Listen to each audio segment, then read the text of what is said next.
I'm a registered respiratory therapist at Cleveland Clinic, main campus downtown. I'm David Copsey.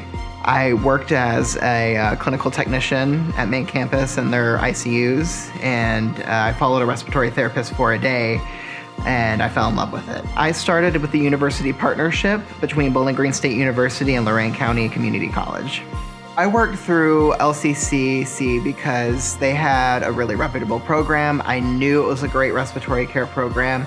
I had all the prerequisites for it, and the thought of having that bridge between a community college and an actual university was a big draw for me. So I'm paying community college prices for a university education. We see people at their worst, we see people at their sickest. Like, the worst part is when you go to the hallway to go grab another ventilator and you've grabbed the last one. Other people's instincts were to leave the field whenever the pandemic hit.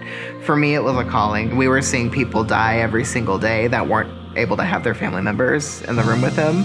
We're sitting there holding iPads for them to see their family one more time. And we'll hold their hands. We'll hold their hands and we'll say, hey, we're here for you. Still hasn't gotten easy, and we've been at this for almost 2 years now, watching these patients, die every single day. I still wouldn't change it for the world because I'm constantly learning every single day, which I love to do. I'm constantly helping people every single day, which I love to do. I wouldn't change my life for the world.